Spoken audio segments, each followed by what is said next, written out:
Senator Jeff Merkley, thanks for giving us a few minutes of your time this week. There's a couple of things I want to talk with you about. Mitch McConnell is involved in two of them. One is the Supreme Court nomination of Amy Coney Barrett, and the other is the COVID relief bill. So let's start with the Supreme Court. Now, as I understand it, McConnell said he's going to move the nomination to the entire floor of the Senate on Friday, and floor speeches and debates are scheduled for Saturday and Sunday and a vote on Monday. Now, you and I have talked about this before, but again, please explain your position on all of this. Absolutely. The Republican Party continues to violate the norms of America in order to bias the court for the powerful over the people.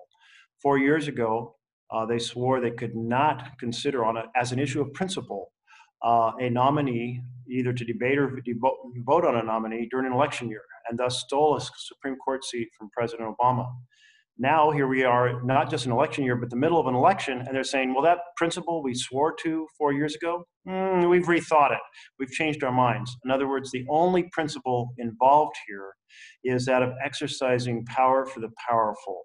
This is to an elected court that is against civil rights, that is against consumers, that is against environmental sustainability, that is against workers, and is for the very powerful and wealthiest of our country. So this corruption is very damaging because the Supreme Court is becoming a super legislature that is deciding issues in an activist, not in the vision of government of, by, and for the people, but government by a very privileged, very powerful, very wealthy minority.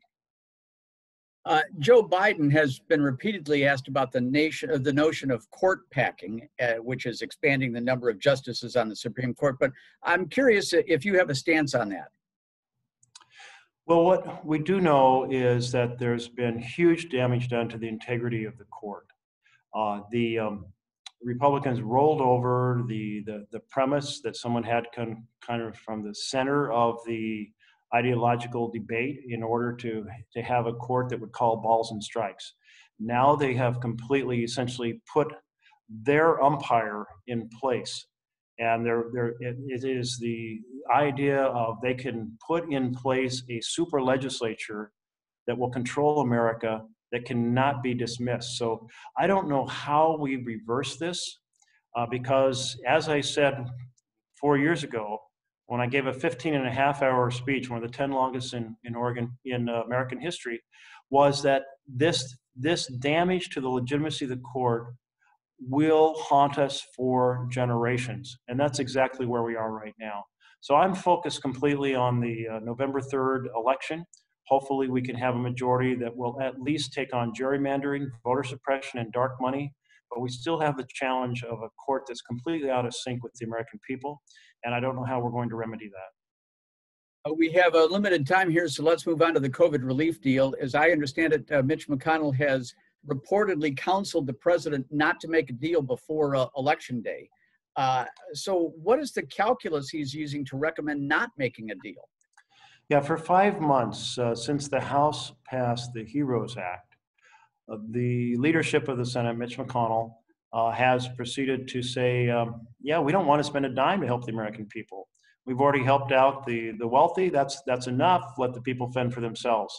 This is what I'm talking about when I am talking about the fact that the government has been captured for a vision that does not sync with our Constitution, does not sync with President Lincoln's description of our government as of, by, and for the people. They've had two priorities: tax cuts for the rich and undoing health care across America for millions and millions of Americans. They're still pursuing that right now in the courts. So this is it's a travesty. I hope that they will pay a big price when the American people speak 2 weeks from now. And speaking of voting, it seems that there's some record turnout going on, not just here in Oregon, but around the country. And so the questions are you confident in the security surrounding the election, both by mail and in person? And what is the one thing that worries you the most over the next 2 weeks? Well, I'm very confident in the integrity of the Oregon system. The place where vast manipulation occurs is on Election Day. Moving polling places, giving false information about the location of polling places, reducing their number in communities you don't want to vote. Republicans do not want low-income Americans Americans in communities of color, college campuses, or Indian reservations to vote. And so they're doing everything they can to manipulate election day. That worries me greatly. What I'm concerned about is a presidential election that is so close that the outcome in a particular state determines who wins the Electoral College, and then a massive campaign by the president. He's already sent out key members to try to persuade legislative leaders to put their electoral votes in his column, even if their state votes against him. This is such a open attack on the integrity of our system. In other words, no tactic is out of reach for this president to try to steal this election. So it is a great concern. We've seen his attack on the post office in order to try to diminish the success of vote by mail. We see the court cases that his team is filing. We have to respond by saying, Americans, everything we value in our constitutional system is at risk here.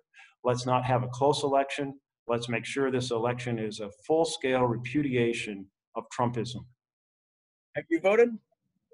I have, yes. In fact, I just got a text a few minutes ago saying that my vote had been received and approved, I guess. And by approved, what I mean is that they check your signature and they say, yes, it goes in the stack to be counted. And it's been a very quiet re-election campaign for you. Are you confident of the outcome for yourself on November 3rd? I feel so, yes. I mean, I have spent 12 years fighting for every corner of Oregon, from the farmers who need research on their wheat fields and be able to drive their trucks across the border, to the irrigators in Central Oregon, to those who are pursuing and winning the preservation of the rescue helicopter on the coast, the commercial fishermen on the coast, the mass timber efforts in Douglas County. It's a real joy, because I just love our state to be able to fight for people in every corner of our state. And so I feel pretty good going into this election. Senator Merkley, thanks for giving us a few minutes of your time. I know it's a very busy day and weekend for you, so continued health, and we'll talk to you again soon. Tim, thank you very much.